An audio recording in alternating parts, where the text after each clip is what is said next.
Nenda katika mbuga ya wanyama, animal orphanage. Mbona hatujawahi kuona nyani akibadilika awe binadamu? Sasa hizi vitu unapovijua wewe yanazidisha imani ya mtu. Wewe mwenyewe angalia maumbile yako namna Mungu alivyokuumba. Inakutosha wewe kumjua Mola wako na ikazidisha imani yako. Mungu amekuumba ukiwa ndo kiumbe bora kuliko viumbe vyote. Kisha akaweka kila kitu mahali pake. Macho ameiweka mahali pake, pua mahali pake, mdomo mahali pake, bongo mahali pake, miguu mahali pake. Hali ingelikuwaje leo macho yako angeiweka utosini au mdomo wako chini ya magoti? Hakuna kiumbe ambaye angekuwa anatisha kama binadamu. Peke yake mwili wako unavyofanya kazi, namna figo inavyofanya kazi, inavyoosha damu, mapafu inavyopumua hewa, matumbo yako inavyosaga chakula na kubainisha baina ile ambayo inahitajika na isiyohitajika, kisha nyingine ikatolewa nje. Hii peke yake inamtosha mtu kumjua Mola wake. Inamtosha mtu kumjua Mola wake. Al-kauniyya wa shar'iyya. Sharia ili kwa ufupi vile vile inaelezea ni sheria ya Mungu namna inayofanya kazi. Kaisome Qur'an utamjua Mungu na imani yako itapanda. Kasome hadithi ya Bwana Mtume. Ndio unaambiwa leo Qur'ani ilifanya kazi toka wakati ilipoteremshwa. Na ikafanya kazi na ikaendelea kufanya kazi na sasa hivi inaendelea kufanya kazi. Na itaendelea kufanya kazi mpaka kiyama itasimama. Hakuna siku utakuja kuambiwa kwamba sheria ya Mungu ndani ya Qur'ani ishapitwa na wakati. Inalalia upande mmoja, inadhulumu, inaonea, inafanya khiana. Haijawahi kutokea hata siku moja. Na sheria zote ambazo Mungu aliziweka miaka hizo ndo suluhisho ya binadamu wakati wetu wa sasa na mpaka kiyama itakaposimama. Lakini binadamu ameona hii ya Mungu haifai, akaamua kutengeza kanuni yake mwenyewe. Wakatengeza katiba zao. Binadamu ni mtu dhaifu, hata akili yake imtoshi yeye. Hawezi kutengeza sheria ambayo inaweza kumuongoza yeye, mpaka aongozwe na nguvu za Mungu ambaye iko nyuma yake. Ndio unaona hizi katiba zao, sheria zao, baada ya muda unaambiwa ishapitwa na wakati, haifai tena, inatakana kubadilishwa. Inaonekana kuna kasoro ndani yake. Na kuibadilisha hiyo katiba ama hiyo kanuni inatumika mabilioni ya dola. Na sheria ya Mungu iko hapa bure kabisa. Wewe angalia leo ujambazi ulivyojaa duniani. Ujambazi tu. Na kila kukicha wanaweka sheria kali na majambazi duniani bado wanaongezeka. Unaambiwa ndani ya nchi ya Amerika peke yake kila baada ya dakika 3 kuna jambazi ameuawa. Mbali na yeye vile vile kuua. Kila baada ya dakika 3 kwa masaa 24. Lakini wamekuja na sheria nyingi wala haijakuwa ni suluhisho. Kumbe sheria ya Mungu iko pale. Na mtu akiyazungumzia haya kwamba huyu bwana anafaa katwe mkono, ulimwengu inaona ajabu. Kumbe yule mwizi atakapomuona mwenzie amekatwa mkono itakuwa ndo sababu yeye kuacha uwizi na hatoiba. Na huyu naye hatoendelea kwa sababu hana mikono.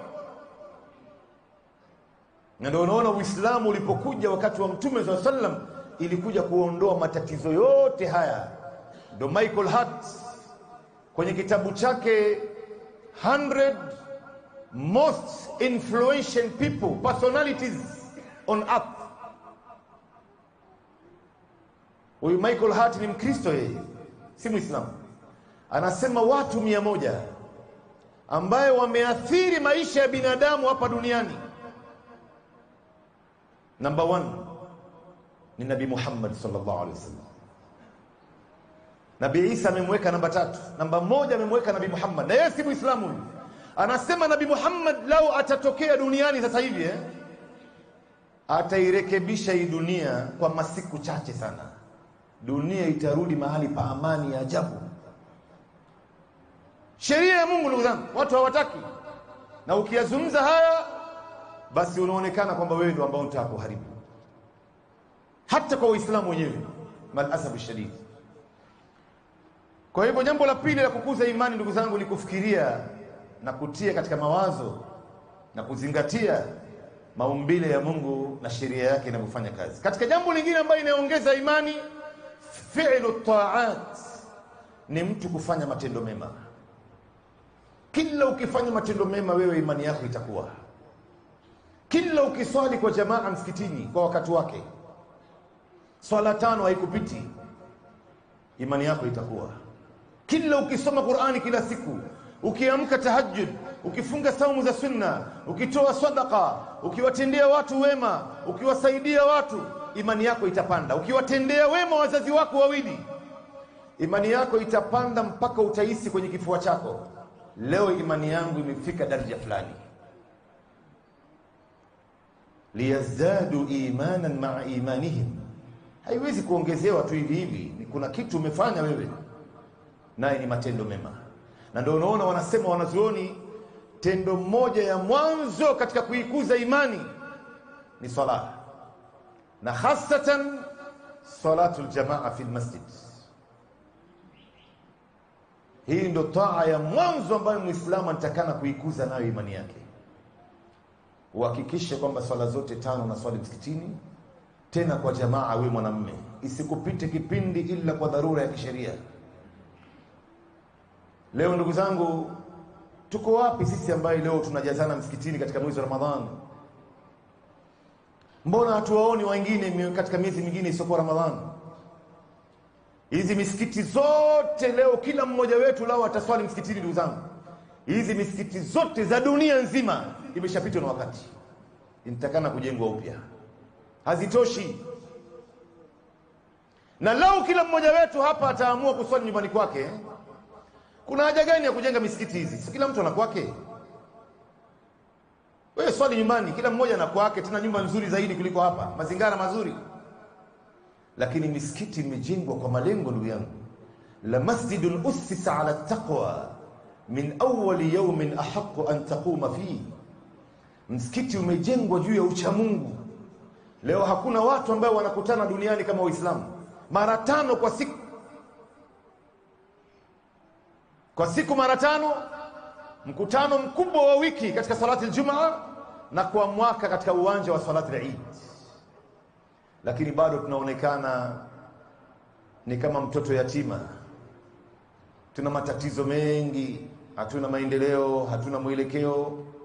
Kila anayetushika kichwa tunaona kwamba huyu ndo baba yetu, huyu ndo suluhisho yetu, hata kama yule ambaye si katika sisi. Na hii ndo msiba mkubwa ambao imetufika Waislamu. Kwa hivyo tuzidishe kufanya matendo mema kama tulivyozidisha leo katika mwezi wa Ramadhani, basi hata Ramadhani ikisha tuhakikishe kwamba tunaendelea hivi hivi mpaka mwisho wa uhai wetu. Ndio akasema yule mmoja katika salafu na salih, walinaj'ala umruna kulluha Ramadhan, tuifanye umri wetu wote uwe Ramadhan. Semeni amini Waislamu. Isiwe wewe leo unayafanya haya na kuyaacha yale mabaya kwa sababu eti Ramadhani, hapo utakuwa unakosea. Na ndio unaona leo imani yetu imekuwa katika mwezi wa Ramadhani. Kila mmoja wetu hapa unaona nuru kwenye uso wake, unaona utulivu wa moyo, unaona amani katika maisha yake. Riziki yake yenyewe imekuwa sahali.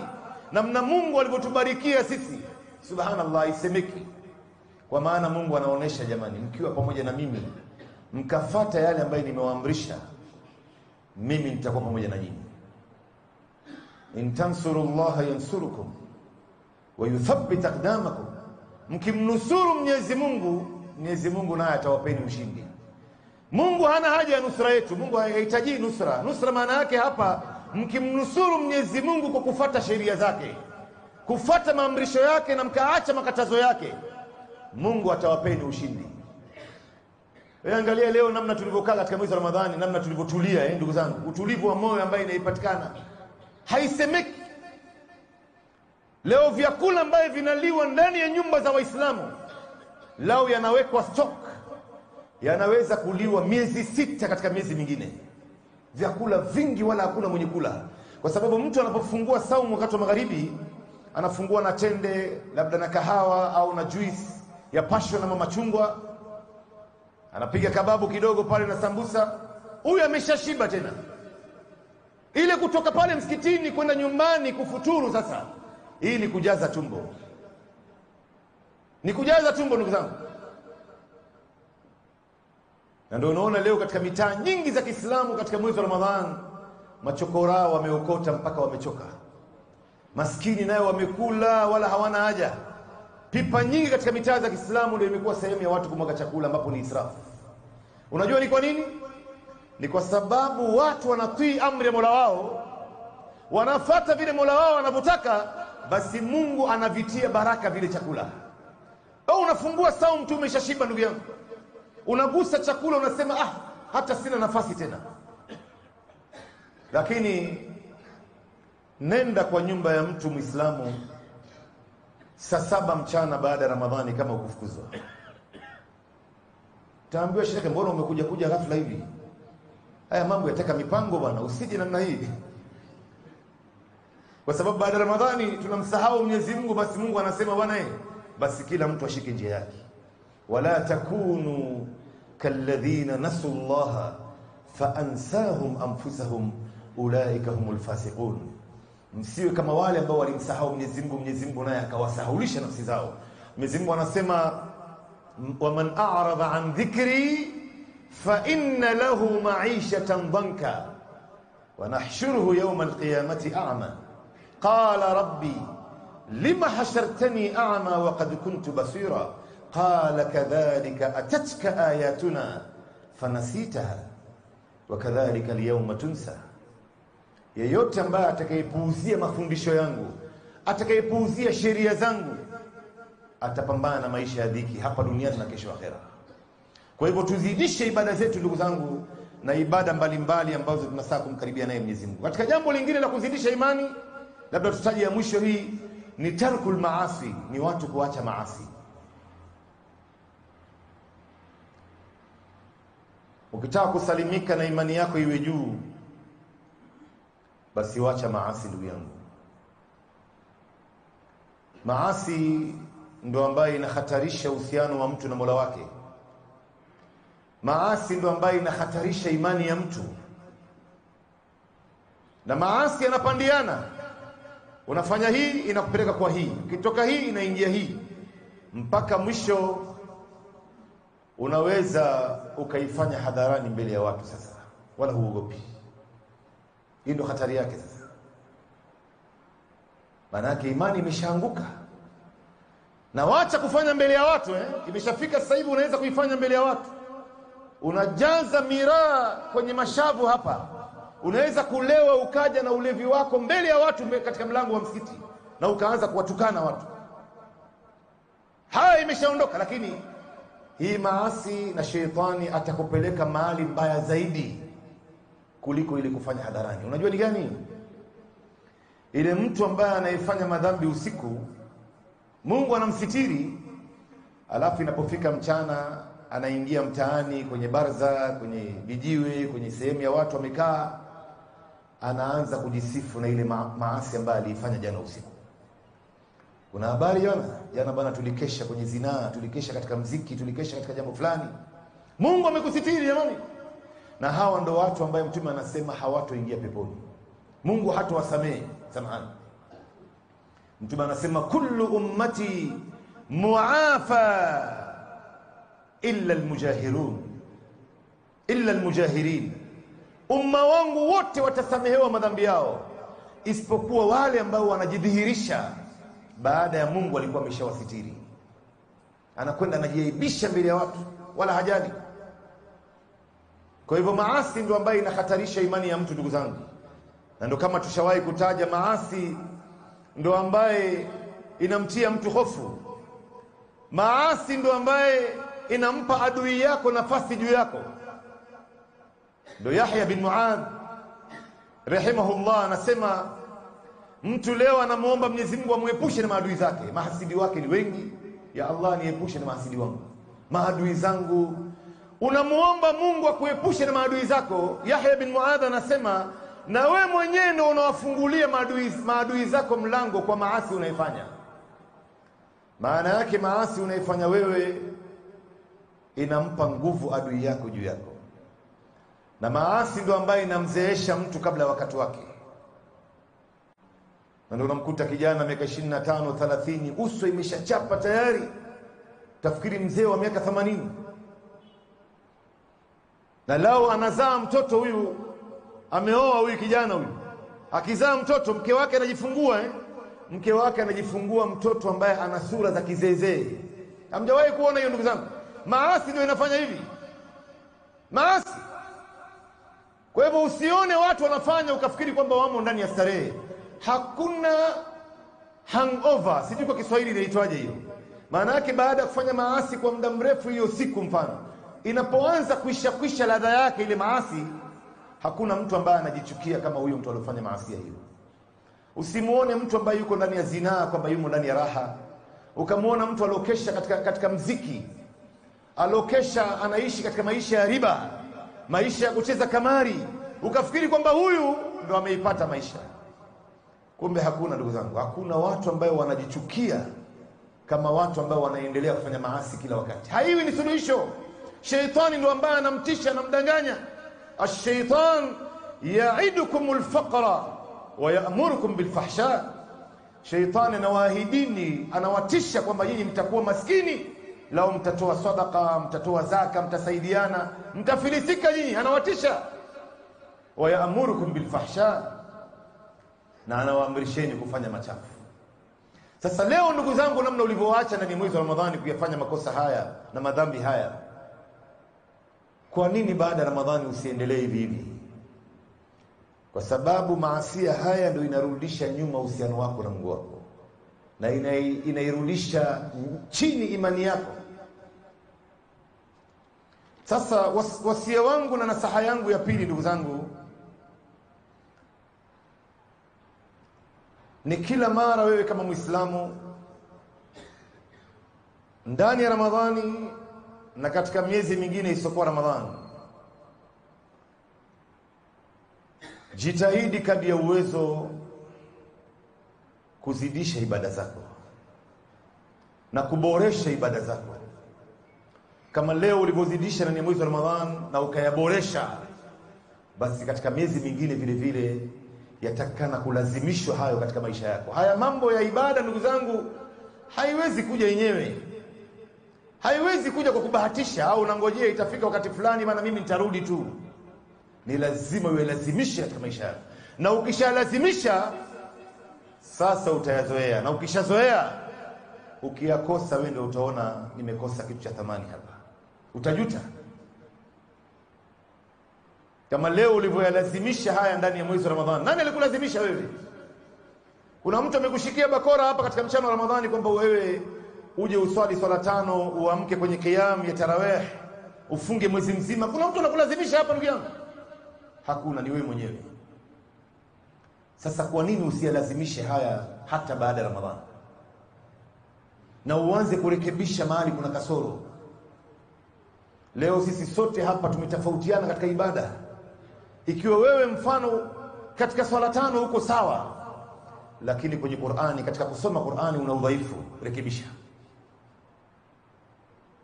Wewe leo kwenye kuswali uko sawa, katika Qur'ani uko sawa, lakini saumu za sunna inakushinda, rekebisha. Hii ndio sifa ya waumini ndugu zangu.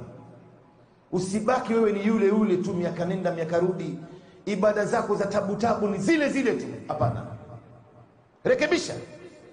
Ikiwa wewe unaona mimi nina udhaifu kuamka usiku wa manane, basi rekebisha, hata kama ni mara moja kwa wiki, isikupite hiyo. Mtume anamwambia yule sahaba, ni'ma ar-rajul Abdullah kana yaqumu bil-layl fataraka qiyamul layl. Ni mja mzuri aliyoje mja wa Mungu yule, alikuwa akiamka usiku wa manane alafu akawacha kuamka. Kama unavyoona sisi sote hapa tunasimama katika kisimamo cha usiku katika swala ya tarawih, alafu Ramadhani ikisha tunawacha. Ikiwa wewe umeweza kusimama tarawih mwezi mzima ndugu yangu, na katika 10 ya mwisho ukazidisha katika saa 8 za usiku tarawih, na saa 8 za usiku tena ukaamka, mbona usiendelee hata baada ya Ramadhani ndugu zangu? Tuyaboreshe haya, haiwezi kuja yenyewe. Unajua nafsi ya binadamu ni kama mtoto mdogo. Mtoto mdogo ukimwachia aendelee kunyonya chupa ya maziwa ile, basi ataendelea mpaka uzeeni. Lakini akifika miaka 2 ukamkataza, ukampokonya, ukamwambia chukua hii chupa nenda katupe kule kwenye jala takataka, wewe si mtoto mdogo tena, atajua kumbe hii ni makosa na atawacha, na mwili wake utaikubali. Na ndio nafsi ya binadamu. Nafsi ya binadamu haitaki kutaabishwa, inataka raha. Haitaki kuja msikitini mapema, haitaki kufunga saumu za sunna, inataka mambo ya raha tu, inataka kula, inataka kulala, inataka raha ya kuangalia, raha ya kujaza tumbo, inataka akili yake itulie. Basi sasa wewe, hii nafsi yako inakulaza katika sehemu mbaya, na wewe unaifuata tu, wewe unalala nayo. Ikanye na ilazimishe katika mambo ya taa kama ulivyolazimisha leo katika mwezi wa Ramadhani, na inshallah itakuwa. Na wallahi ikishakuwa wewe ukawa ni miongoni mwa watu ambao wana ibada nyingi tu, wewe umefaulu kama alivyofaulu Abu Bakar Siddiq radhiyallahu anhu. Hizi mifano ambayo tunafaa kujiigiza nazo Waislamu, kuiga. Mtume siku moja anasimama msikitini, anawauliza maswahaba, man minkum al-yawma asbaha sa'iman, ni nani miongoni mwenu hapa ameamka amefunga saumu ya sunna? Maswahaba wote kimya. Abu Bakar akainua mkono akamwambia, ana ya Rasulullah, mimi ndio ambaye nimeamka na saumu. Mtume akanyamaza. Akauliza tena, nani miongoni mwenu leo amelisha maskini, ametoa sadaka kumpa maskini? Abu Bakar akainua mkono. Nani aliamka usiku wa manane? Abu Bakar ameinua mkono. Nani ambaye amesindikiza jeneza? Abu Bakar akainua mkono. Mtume akasema, haikusanyiki haya kwa mtu mmoja isipokuwa huyu ni mtu wa peponi. Unajua haya matendo yetu mema ndugu zangu haitoshi kumuingiza Muislamu peponi. Pepo ni ghali. Pepo ya Mungu ni ghali ndugu zangu. Hizi matendo haitoshi. Tutaingia peponi kwa rehema ya Mungu tu, na hizi matendo ndio itasababisha Mungu atuhurumie. Ala inna sil'ata Allahi ghaliya, ala inna sil'ata Allahi aljanna, bidhaa ya Mungu ni ghali, hatuwezi kuinunua. Na hizi vitendo ambavyo tunafanya ndugu zangu zina kasoro nyingi, na bidhaa ya Mungu ni pepo yake. Lakini kwa sababu ya matendo haya Mungu atatuhurumia, na itakuwa ni sababu ya sisi kuweza kuipata radhi yake na tukaipata janna. Na tukishaipata hiyo, basi sisi sote hapa ni minal faizin. Ndio unaona kuna siku moja sahaba mmoja ambaye ni katika ashabu sufa, hii hadithi katika Sahih Muslim. Ashabu sufa ni wale watu katika masahaba ambao walikuwa wanaishi msikitini, hawana mahali pa kukaa, wako zaidi ya 80, wanaishi pale ndani ya msikiti, wanategea chakula, usaidizi, sadaka. Mmoja wao ni Abu Huraira, Abdurrahman ibn Sakhr ad-Dawsi. Lakini miongoni mwa hawa kuna bwana mmoja akiitwa Rabi'a ibn al-Ka'b al-Aslami. Huyu Rabi'a alipokuwa anaishi pale msikitini, na kama unavyojua msikiti wa Mtume pale Madina imeshikana na nyumba yake Mtume. Msikiti na nyumba ya Mtume imeshikana. Hata sasa hivi ukienda Madina utaoneshwa nyumba yake Mtume, na utaiona mimbari ya Mtume, na utaona msikiti imeshikana. Basi huyu Rabi'a akagundua baadhi ya mambo ambayo Mtume alikuwa akiyatekeleza, hasa usiku wa manane. Basi huyu Rabi'a ibn al-Malik al-Aslami akajipa kazi ya kumfanyia kazi Mtume. Angalia maswahaba walikuwa wanaona mbali ndugu zangu. Basi yeye akisikia mlango wa Mtume unafunguliwa kule ndani, Mtume yuko nyumbani kwake, inasikika msikitini. Basi Rabi'a ibn al-Malik ana birika lake la maji, ameshachota maji tayari, anamngojea Mtume nje ya msikiti. Wakati huo ilikuwa hakuna mwangaza, hakuna taa. Basi Mtume akitoka, kuna maji yake ya kuoga, mfano maji yake ya kutawadha, maji ya kwenda haja. alimhudumia mtume muda mrefu sana. Basi siku moja mtume akamwangalia huyu Rabia, hana mbele hana nyuma, hana maisha, hana mke, hana watoto, hana kazi, anaishi msikitini, hana hata mahali pa kuishi, anaishi msikitini. Akamwangalia Rabia akamwambia, ya Rabia, salni ai isalni, niombe unataka nini wewe?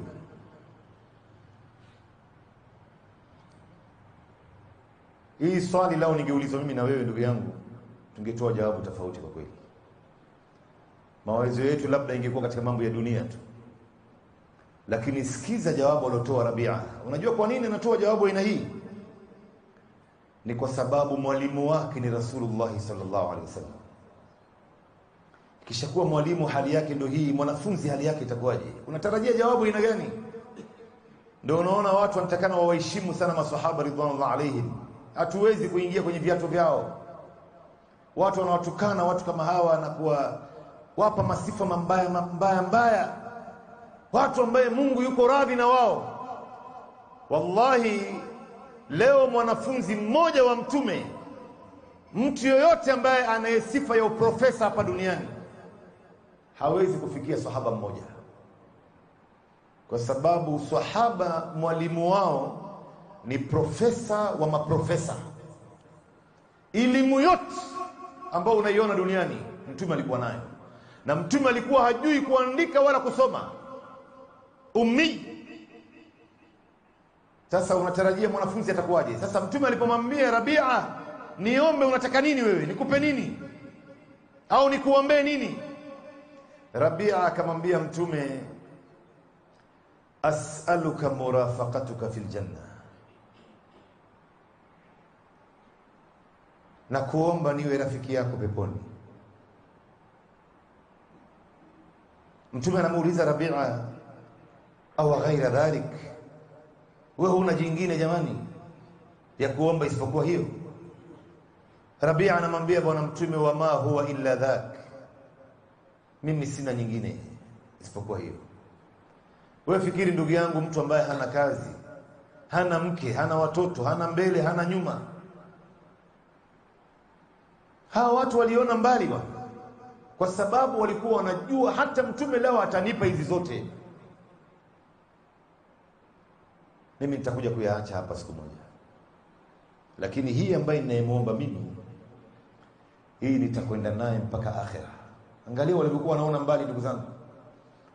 Ndio hapa tukataja jana, leo namkuta mtu ana watoto 5, watoto 6, anawapangia hao watoto mambo ya dunia yake. Muislamu huyu, ambapo hii si makosa kisheria, hajafanya makosa yote, ni halali kabisa.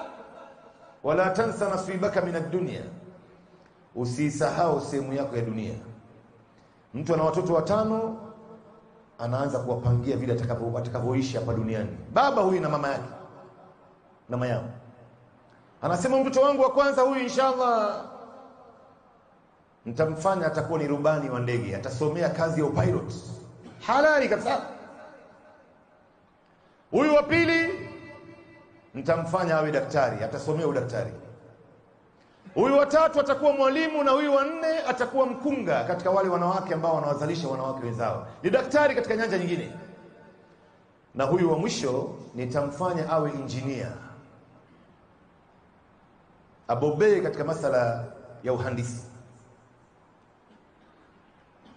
Hii ni sawa kabisa ndugu zangu, lakini wale ambao wana mawazo katika watoto wangu 5 hawa, huyu mmoja ama hawa wawili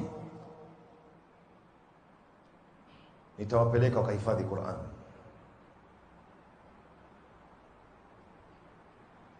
Hii mawazo kwa wengi wetu ndugu zangu imeshapotea. Tunaona hii Qur'ani itampeleka mtoto wapi jamani? Hata akihifadhi Qur'ani, akisoma Qur'ani, mwisho wake itabakia kunananda mitaani, hakuna kazi. Lakini wallahi mimi katika safari yangu ya da'wa hii sijawahi kumuona mtu aliyehifadhi Qur'ani anapata tabu hapa duniani.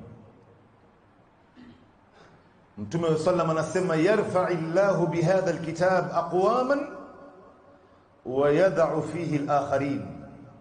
Mwenyezi Mungu anawainua watu kutokana na hichi kitabu cha Qur'an, watu, na anawaangusha wengine kwa sababu wameidharau Qur'an.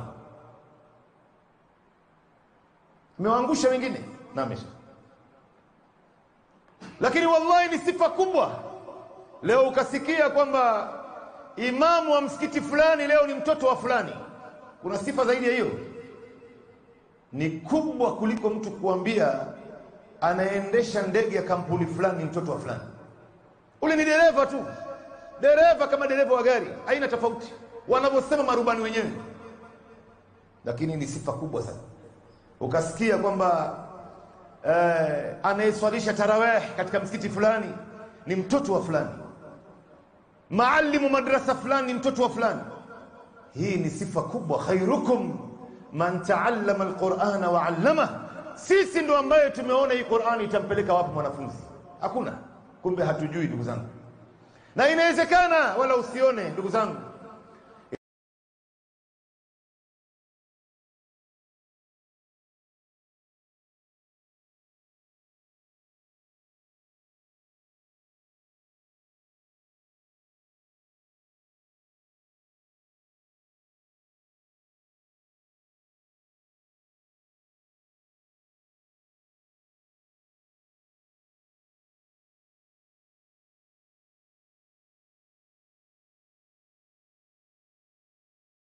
حري الحروف، احكام التجويد، zile ayati mutashabihat. Yeye mwenyewe ni makanika. Ni sifa iliyoje hii ndugu zangu? Hii yote mengine ni ya dunia, hujakatazwa, lakini atayaacha hapa. Ndio unaona Rabia anayajua hayo. Anamwambia Mtume, sina nyingine ninayotaka mimi isipokuwa kuwa rafiki yako kule peponi. Mtume sallallahu alayhi wasallam akumkubalia Rabia hivi hivi tu. Na ndio hapa kila mmoja wetu lazima ifanyie kazi. Na ndio tukawaambieni jamani, kila mara ikuze ibada zako, iboreshe. Mtume anamwambia Rabia, ili uweze kuwa na mimi peponi, a'inni ala nafsika bikathrati sujud. Hapo wanazuoni mitafsiri tafsiri mbili.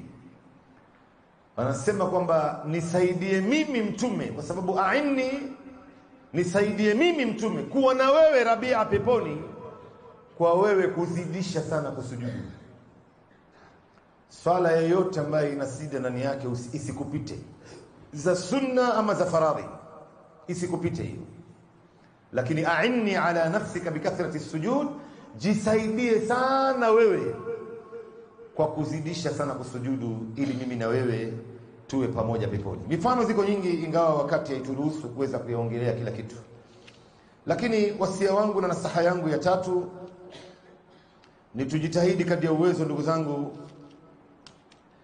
kila mara ndani ya Ramadhani na nje ya Ramadhani, kurekebisha tabia zetu. Kurekebisha tabia zetu. Tabia ya mtu inaongea vizuri sana kuliko maneno yake. Na watu wanaathirika na tabia ya mtu, sio maneno yake. Tabia. Hata hao wasiokuwa Waislamu hawana habari wewe unaamka usiku wa manane kuswali, wala hawajui hilo. Hata wakijua haitowasaidia. Hawana habari wewe unaswali swala tano, unasoma sana Qur'ani. Wanaangalia tabia yako. Na ndio unamuona Mtume sallam alikuwa ni mtu kimya kimya sana. Alikuwa ongee ovyo, kulingana na hadithi ya Bi Aisha, kana Rasulullah sallallahu alayhi wasallam asmatun nas. Mtume alikuwa ni mtu kimya sana, anaongea wakati kuna haja ya kuongea. Kama Mtume alivyosema, man kana yu'minu billahi wal yawmil akhir falyaqul khairan aw liyasmut. Mtu yote ambaye anamwamini Mwenyezi Mungu na siku ya mwisho, atamke maneno ya khairi ama anyamaze. Basi Mtume alikuwa ananyamaza sana, lakini alikuwa anaongea wakati kuna haja ya kuongea. Lakini wanasema maswahaba, Mtume alikuwa kitembea barabarani, unaiona tabia njema inatembea, unaiona ukweli unatembea, unaiona uaminifu unatembea, unaiona amana inatembea, unaiona imamu wa msikiti, kiongozi wa umma, kiongozi wa jeshi, baba ya watoto, mume ya wake, tabia ya mtu wallahi inaongea vizuri sana kuliko maneno yake.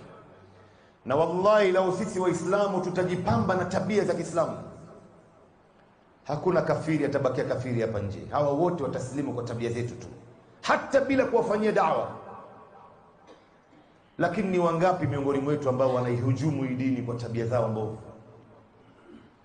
Mtu anakuwa na tabia nzito, hajui kuishi na watu, hajui kuzungumza, hajui kufanya biashara, hajui kuamiliana na watu, hajui ujirani, hajui usuhuba.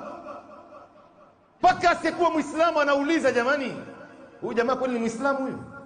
Maana yake asiyekuwa Muislamu anashuku Uislamu wako kwa sababu ya tabia yake.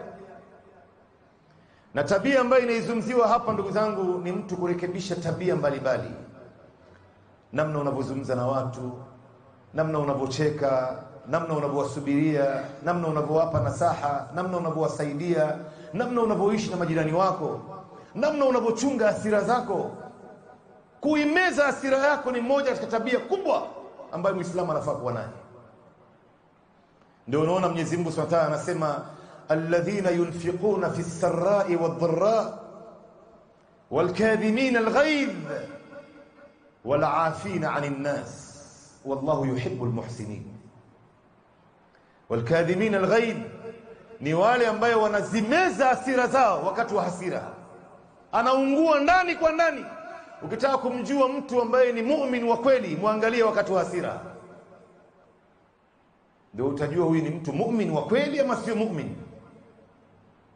Anaimeza hasira yake, anaungua ndani kwa ndani na anawasamehe watu.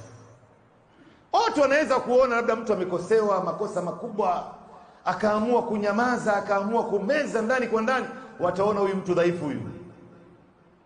Hata anafanyiwa mambo na mke wake, amemkalia juu ya kichwa chake. Ndivyo watu wanapozungumza. Kumbe hawajui huyu bwana ile sifa alonaye mbele ya Mungu ni kubwa ya ajabu. Leo utamjua Muislamu imani yake kwa yale ambayo anayazungumza wakati yuko ndani ya hasira. Kimuona mtu anatoa matusi wakati katika hasira, anatukana, anatoa maneno machafu, hajali nani ambaye yuko mbele yake, anakosa haya, pata kujua huyu bwana imani yake iko chini ya viatu vyake. Lakini ukimuona amepima hiyo, akanyamaza, akaonekana yeye ni mtu mjinga, mtu dhaifu, hii ni sifa kubwa sana mbele ya Mungu ndugu zangu. Ndio unaona Mtume sallallahu alayhi wasallam waumini anasema almu'min laysa almu'min bitta'anin wala al-la'anin wala al-fahish wala al-badhi. Muislamu wa kweli hatukani. Ikiwa wewe una tabia kutukana watu, rekebisha kuanzia leo. Unajua leo ndugu zangu, kuna watu katika vijana hawa wanaona wenzao wanatukana.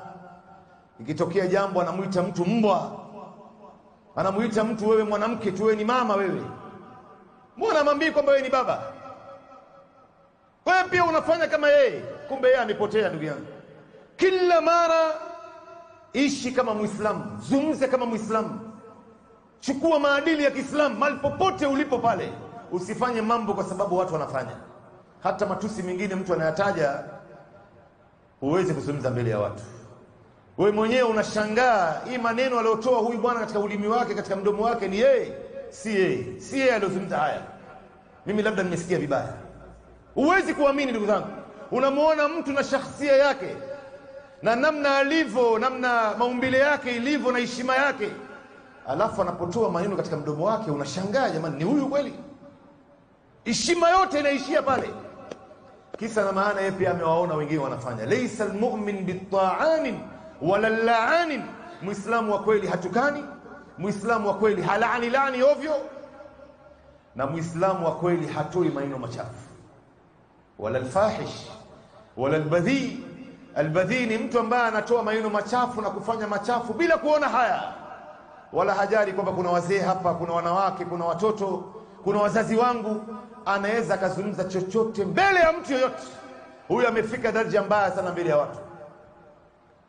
Kwa hivyo kama wewe ni kijana, wewe ni mzee, Rekebisha tabia yako kila mara, namna unavyoishi na watu. Unajua kuna baadhi ya watu hapa, ndugu zangu, wanavyoishi na watu wanavyowapenda, tabia yao, wanavyosaidiana na watu, wanavyowajulia hali, anavyoingiliana na watu, anavyokuwa mwepesi wa mtu, naam, anavyokuwa mwepesi wa mtu kushirikiana na watu katika baadhi ya mambo yao, watu wote wanampenda. Na hii ndio sifa ya muumini.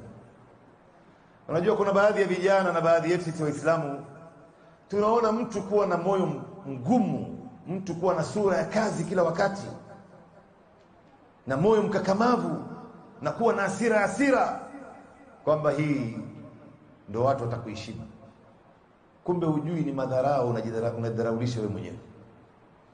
Wewe pamoja na nguvu zote ulizonazo na mali yote na cheo chote, vyeo vyote na utajiri wote na hali yote, hauwezi kuwa bora kuliko Mtume sallallahu alaihi wasallam.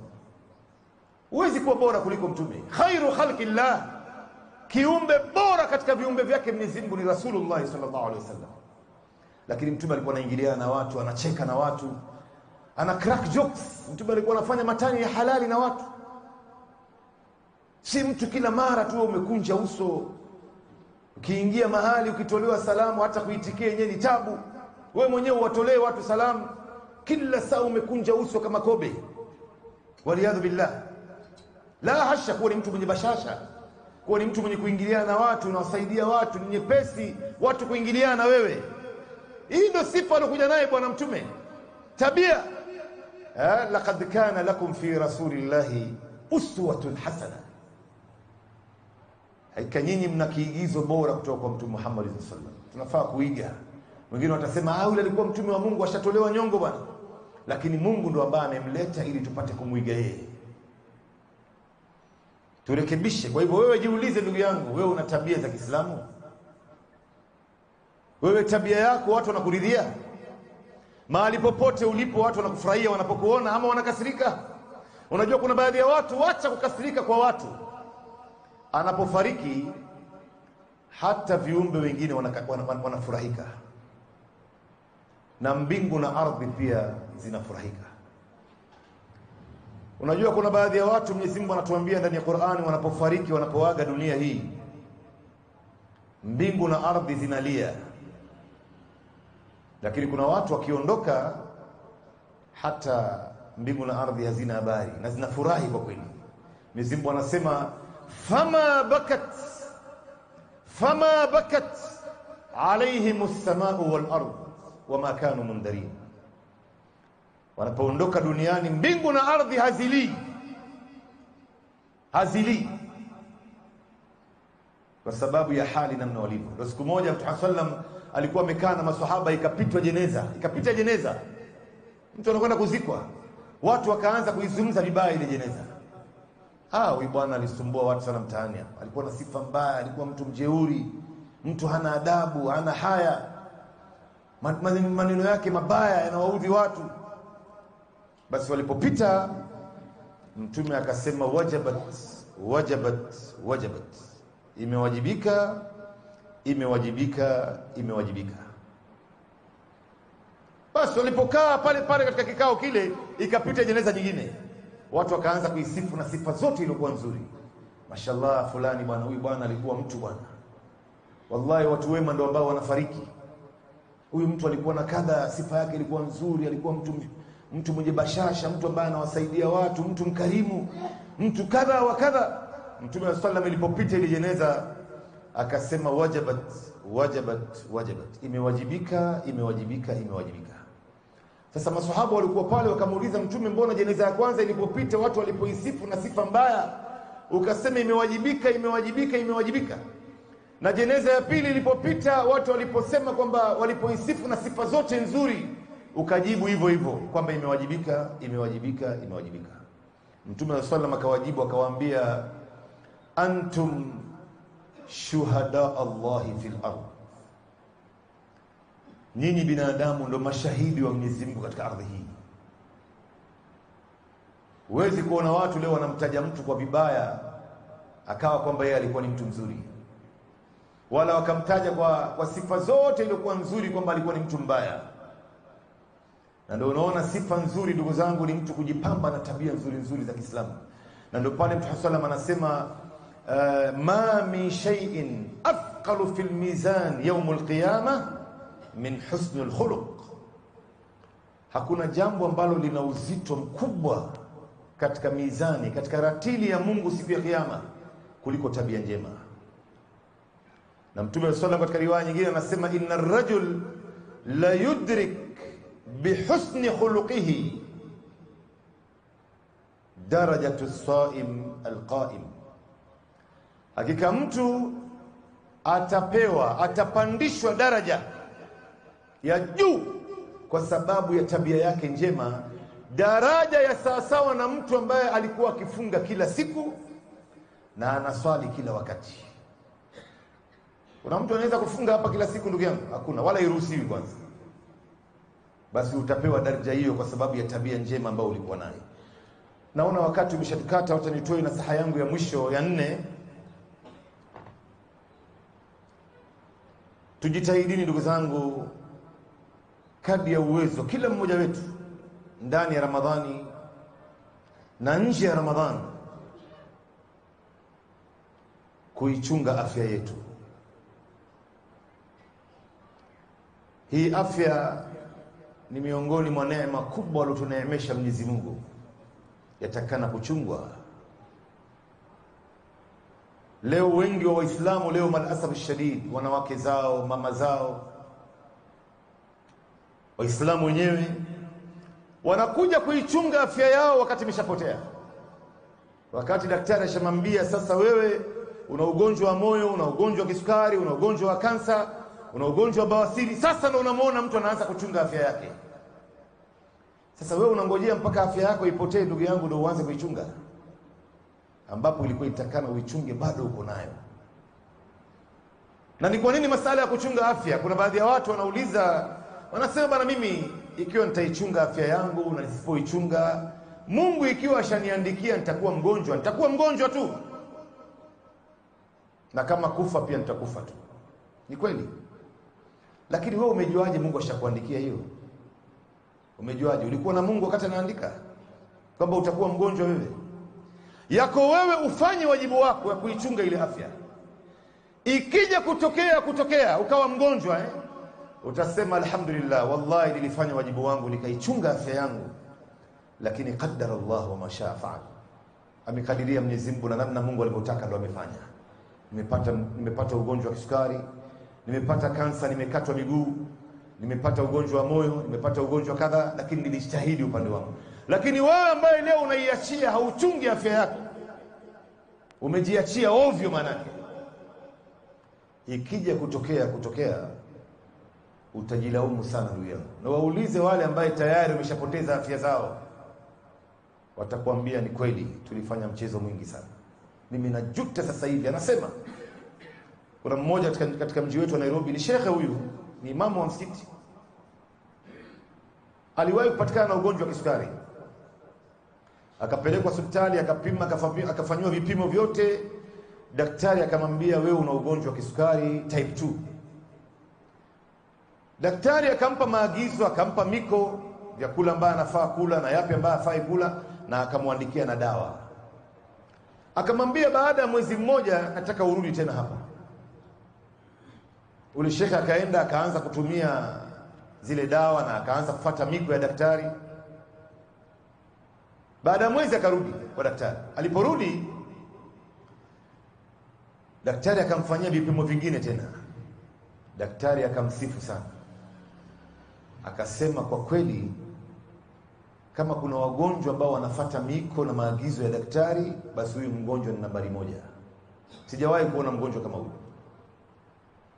Hata sukari yake mashallah imekwenda sehemu nzuri sana, na uwezekano mkubwa huyu bwana kupona ipo.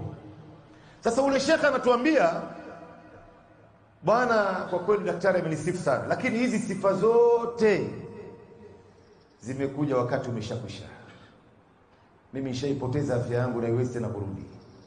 Na ni kweli, nilipokuwa na afya yangu mimi niliichezea afya yangu. Anasema bwana alikuwa akila wali mara 3 kwa siku kuanzia asubuhi, Nyama ni mara 2 kwa siku, chakula cha mchana na chakula cha usiku, kila siku. Hizi ndio vyakula vyake. Na siku ambayo itakosekana ubwabwa, wali ndani ya nyumba, siku hiyo itatokea vita vikuu vya dunia. Sasa hivi anasema wallahi sitaki kuona pilao, sitaki kuona wali, sitaki kuona nyama, na kula vitu vya kuchemsha tu. Mengine nayatamani wallahi ndani ya moyo wangu nilikuwa nishayazoea, siwezi. Sasa hapo mtu afya yake kishapotea. Sasa ndio unaona mtu sasa anaanza kuchunga. Anapima chakula anachokula ni gani, si kila chakula anakula, hii sili. Na kiasi ya chakula anafaa kula kiasi gani? Wakati wa kula anakuambia hii time si ya kula, hii kiasi ni nyingi, punguza. Ambapo ilikuwa unafaa ufanye hivi, ndugu yangu, bado afya yako uko naye. Na kwa mujibu wa Qur'an na Sunna, ingawa hatuna nafasi ya kuelezea yote haya, nafikiri imeshawahi kurekodiwa labda kule nyuma, baadhi ya watu waliwahi kurekodi mtu kuichunga afya yake katika Qur'an na Sunna ni namna 4. Ya kwanza inahusiana na chakula unachokula. Na hii chakula naye ina vigawanyisho vitatu. Unakula chakula aina gani? Sio kila chakula kinaliwa, hata kama ni halali. Mengine yana madhara ndani yake, pamoja na kwamba ni halali. Na ndio unaona mtu akishapigwa na maradhi kama haya anaambiwa usikaribie hizi. Unakula chakula aina gani? Unakula chakula kiasi gani ya chakula? Angalia, dini yetu haikuacha kitu, ndugu zangu, kiasi ya chakula. Na unakula chakula wakati gani? Si kila wakati ni wakati wa kula. Lakini njia ya pili ya kuweza kuichunga afya yako ni mtu kufanya mazoezi, kutembea sana, kukimbia sana, kufanya mazoezi, ukaenda gym, ukaenda uwanjani. Hakuna mtu ambaye alikuwa akifanya mazoezi na kufanya aina mbalimbali ya mchezo kama Rasulullah sallallahu alaihi wasallam. Mtume alikuwa anakimbizana na wake zake, mtume alikuwa anashindana mashindano ya kuendesha farasi, alikuwa hodari sana, mashindano ya kuendesha ngamia. Mtume hajawahi kuangushwa katika mashindano ya mieleka, musaraa, kama Imam Abu Daud alivyotaja katika sunani yake. Masahaba wanasema kuna siku bwana mmoja alikuja kwa mtume akamwambia, ya Muhammad, ewe Muhammad, nataka nipigane mieleka na wewe. Na huyu bwana katika uhai wake, namna alivyokuwa shupavu, hajawahi kuangushwa na mtu hata siku moja. Masahaba wakamshangaa, huyu jamaa nani, anakuja kusema nini mbele ya mtume? Mtume akamwambia mwacheni. Mtume akaingia naye uwanjani, akamwangusha mara ya kwanza. Huyu bwana hakuamini. Akarudia mara ya pili, mtume akamwangusha tena, hakuamini. Mara ya tatu akamwangusha tena. Ndio pale pale akasema, kwa kweli mimi sijawahi kuangushwa katika uhai wangu, bila shaka wewe ni mtume wa Mungu. Ashhadu an la ilaha illa Allah wa annaka Muhammadur Rasulullah. Hizi michezo nyingi mtu anayafanya kwa ajili ya kulinda afya yake, na ziko aina nyingi. Leo kuna baadhi ya majimu ambayo ni jimu za halali, ambayo watu wanayafanya bila kuwepo na mziki ndani yake, bila kuchanganyika wanaume na wanawake, na katika maadili ya Kiislamu. Usiache kwenda katika sehemu kama hizi. Usingojee mpaka daktari aje akuambie bwana afya yako iko hatarini. Na hizi maradhi ya sukari, maradhi ya moyo, maradhi ya kansa, maradhi ya pressure haina dawa. Dawa yake ni mtu kuanza kufanya mazoezi. Sasa ndio unamuona mtu anaanza kuinua mguu kutembea, na ilhali ya kuwa hata kuinua mguu hawezi. Sasa unangoja mpaka afya yako izorote kiasi hichi, ndugu yangu, na wewe una nafasi, itumie. Wakati mwingine tembea kwa miguu, usipande gari. Hizi magari zinatuumiza, ndugu zangu. Usipande hizi pikipiki, mabodaboda. Kama huna haraka, tembea kwa miguu. Nenda msikitini kwa miguu, toka nyumbani mpaka kazini kwa miguu, hata kama ni kilomita 5, kilomita 6, kama hivyo. Toka mapema. Hii ni kwa ajili ya kuilinda afya yako wewe mwenyewe. Wakati mwingine nenda katika swimming pool ukaogelee, kama Saidna Umar aliposema, allimu auladakum as-sibaha warimaya wa rukubul khayl, wafundisheni watoto wenu kuogelea na kulenga shabaha. mchezo wa archery na kupanda farasi. Hizi ni michezo ambayo itakana tuwafundishe watu wetu. Ndio wanasema baadhi wanazuoni ni aibu kwa Muislamu ikiwa leo hajui kuogelea. Kuna baadhi ya miji ambayo wana bahari, wana ziwa, unamkuta mtu amezaliwa pale na hajui kuogelea. Aibu. Hizi ni michezo ambayo inajenga afya ya mtu. Na ziko nyingi miongoni mwao ndugu zangu, ziko nyingi sana. Lakini katika njia moja wapo ya kuilinda afya ni usingizi, ni mtu kulala. Unalala kiasi gani wewe? Unalala style gani? Hizi zote dini yangu na yako ndugu yangu imeshatufundisha. Sisi ndio ambayo tumeiacha. Usingizi ni kitu muhimu sana katika mtu kuchunga afya yake. Na hasatan ile usingizi ya mwanzo wa usiku ina faida zaidi kuliko ile ya katikati na kuliko ile ya mwisho. Na ndio unaona mtu anapochelewesha kulala anahatarisha afya yake. Na hiyo usingizi inakuwa haimtoshi. Na kuna vitu ndani ya mwili wake vitakuwa vinadhurika.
naye ni mtu kulala.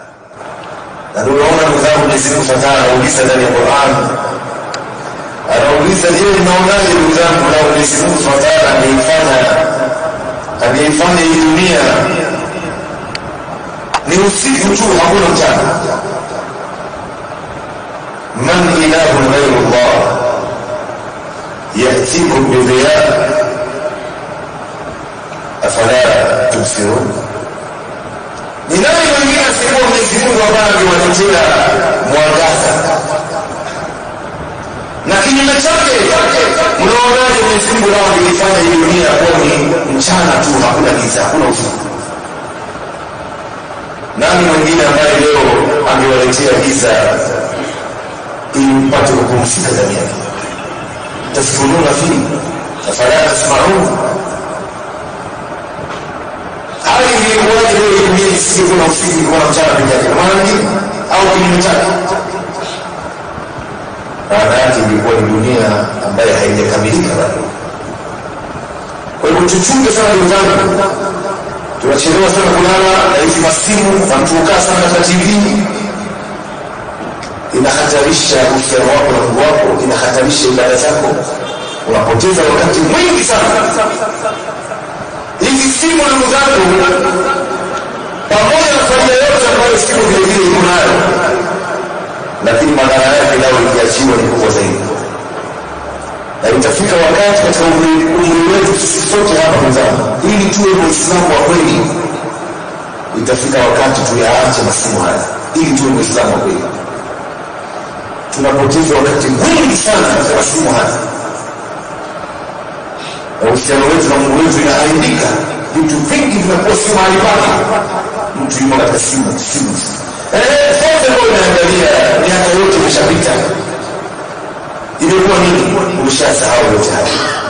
Leo unataka mtu mwingine. Maana yake ni sifa tu. Ukiwakuta watu wanakaa mahali wanazungumza kuhusiana na tukio lililotokea katika nchi au katika sehemu, basi wewe uwe mstari wa mbele kwamba wewe ushapata habari hizo. Basi inabaki shaipata na wewe unachangia pale, unaongeza tumbe na sana. Umeshajua yote miaka yote imekuwa wale ambao wanaofanya mingine ya haramu, hasa ya kusikiza mziki, ya kuangalia hivi mapicha mingine ya haramu katika maisha yao, hii nayo inakuwa mbaya zaidi. Na kwa wale ambao wanapoteza wakati mwingi katika TV na simu kuangalia mpira, mpira yote ambao umeangalia miaka yote, umefaidika na nini zaidi ya stari ndogo za ulimwengu? Ile mpira unaangalia jana, leo unaangalia unataka leo, na ukishaangalia leo kesho utakuwa unaangalia. Umeshajua leo timu fulani isiko kikombe mwaka jana imemaliza sasa mashana, umeshasahau yote. Sasa unaangalia mwaka huu utakuwa nini leo, nani ambaye atachukua, unaonekana timu hii itakuja hii, ule mchezaji fulani mashallah yule, umeshajua fulani ameshachukua, ile kwa nini hawa wachezaji wengine hawakujui wala hawana ndani na wewe, ibada zako zinaharibika, uhusiano wako na Mungu wako unaharibika. Wallahi katika dua moja wapo ambayo kila Muislamu ambaye amefikiria na mambo ya kuangalia mpira kwenye TV, amuombe Mwenyezi Mungu sana kuepusha na hii fitna ya mpira. Muombe Mwenyezi Mungu ukimeishi akuombea. Unakuta baba kizee bado anaangalia mpira haya, anafuatilia na kupigana picha na vijana, wanatoleana maneno, wanatupiana matusi, mtu mzima kama yule mmoja sasa mchezo wa leo kwa nini yuko hai ana support timu moja kule Nairobi. Hii timu inaitwa Manchester United, ana support timu moja kule Uingereza inaitwa Manchester United. Miaka za nyuma alikuwa mchezaji mmoja akiitwa Beckham. Hiyo miaka ya nyuma sana. Basi wakati kuna timu mbili zilikuwa zinacheza, Manchester United na hao wengine, huyu Beckham anaichezea timu ya Manchester. Sasa wamekaa mzee mtu mzima ndio si mtoto mdogo, amekaa na wale vijana wanatupiana maneno, tunawakomesha hapo, unaona ufiki, unaona hiyo shida hiyo, ni mkweli. Sasa nini hayo? Yani maneno za vitu ambavyo hata usaidii kujenga dunia, mtu anafahamu hiyo maneno. Basi yule mzee naye akasikia, ndio waacha kukomesha hapo, akasema mbona wewe kama wewe mimi ninampenda yule, na mbona ataingia peponi? Inna lillahi wa inna ilaihi raji'un. Na watu wanapenda wapenzi yao kwa watu kwa upendo, inqalabat al-mawazin. Ndugu zangu, tufanye haraka sana kulala ili tuchunge afya yetu, na mwisho nitaeleza kwa ufupi kwa sababu wakati ushakata tayari. Tujitahidi kadri uwezo katika maisha yetu ya kila siku katika kuchunga afya yetu. Ni usafi wako wa kimwili. Katika mtu kuchunga afya ni usafi wa kimwili, personal hygiene. Na ndio maana hii dini haijaacha kitu. Hii dini inatulazimisha kuoga kila siku, na ikiwezekana oga mara 2 mara 3. Mtume sallallahu alaihi wasallam anasema kila siku, kila wakati unapohitajika kata makucha, nyoa nywele sehemu za makwapa, nyoa nywele sehemu za siri, kubwa wajumla. Mtume anasema mbele na nyuma. Si wewe leo unatembea barabarani na misitu imejaa ndani ya mwili. Ndio kwa baadhi ya watu wafikiri mtu kuna nywele nyingi ndio maendeleo haya. Hapana. Mtume sana anaeleza kama kuamka asubuhi mtu mmoja anapiga mswaki, ukishamaliza kunywa chai piga mswaki, ukishamaliza kula chakula piga mswaki, kabla unaenda kulala piga mswaki, kila mara piga mswaki. Dini yetu ni dini ya usafi. Mtume sana anasema tuhuru shatrul iman, usafi ni nusu ya imani. Imani ni kitu kilichokamilika hivi, nusu yake ni usafi. Yani nusu ya imani yako inategemea usafi wako, inaangalia namna ulivyolinda usafi wako. Pamoja na kwamba usafi wa moyo, usafi wa mavazi, usafi wa mazingira, mahali unapoishi, hizi zote zinaonyesha namna gani mtu anavyofaa kuwa msafi. Uislamu ni mtu msafi sana. Uislamu ni mtu ambaye anapotembea si mtu anatoa harufu mbaya wala ananuka mbele ya watu. Ni mtu ambaye ananukia, kama tunasema alikuwa anapenda vitu viwili, akiwapenda sana wake zake na akipenda sana marashi. Lakini leo tunataka kumalizia hapa nisema hivi. Labda wewe ndio mara ya kwanza unaniona mimi, na mimi ndio mara ya kwanza nakuona wewe. Mimi nitakapokuona wewe, mimi nitajuaje kwamba wewe ni mtu msafi na wewe si mtu mchafu? Na wewe ukiniona mimi, utajuaje kwamba mimi ni mtu msafi au si mtu msafi? Kwa kuona nini? Kwa kuona na amesema kucha zitaka maheri. Inawezekana mtu amevaa three-piece, amevaa suti, lakini wiki nzima hajaoga.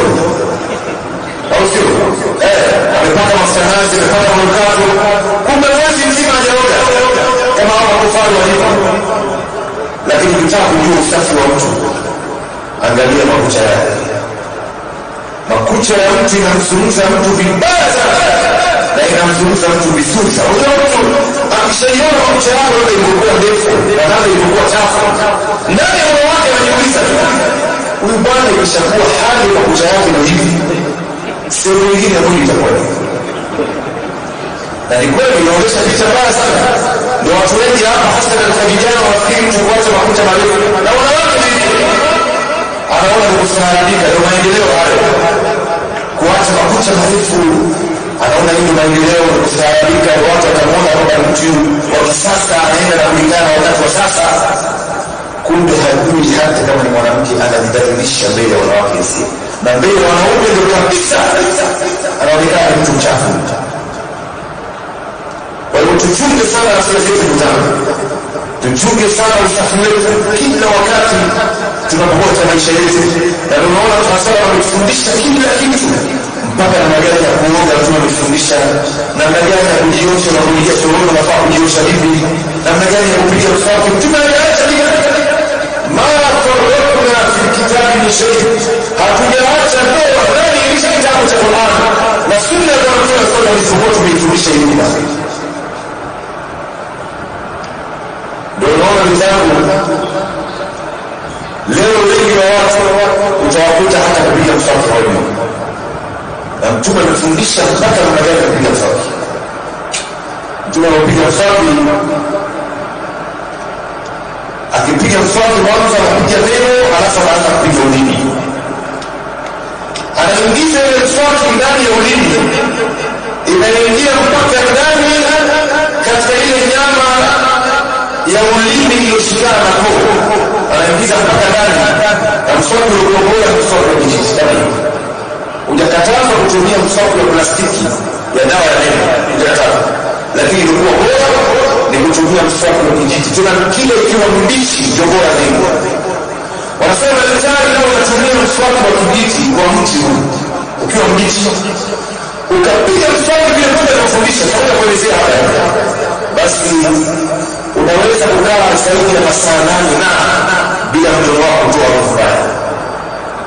Lakini hii mswaki wa plastiki ambao unatumia dawa ya meno, Colgate, Close-Up, sijui, baada ya masaa 2 tu mdomo wako unaanza kutoa harufu mbaya, kwa sababu hii dawa ya meno haina nguvu ya kupambana na wale wadudu ambao wanaishi ndani ya mdomo wa binadamu.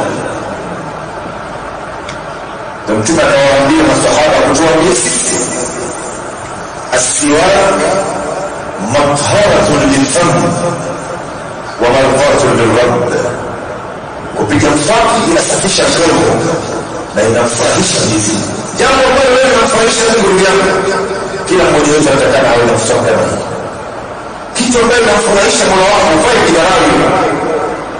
Kila mara utakuwa kionana, unaingia kutawala, unaingia kusali. Mtume anasema laula an ashqa ala ummati la amartuhum bisiwak. inda kulli salat wa fi riwaya inda kulli wudu. Lau kama nisikuwa na shaka ya udhaifu wa ufahamu, ningewaamrisha wapige mswaki kila wanapokwenda kuswali. Katika riwaya kila wanapokwenda kuswali kila hawa wapige mswaki. Sasa Mtume mmoja akipiga mswaki mpaka kwenye ulimi, ile nyama iliyoshikana na ulimi, nyama ya ulimi iliyoshikana na koo, unaingiza mswaki hasa ile wakati wa asubuhi ambapo hujakula kitu kwa muda mrefu.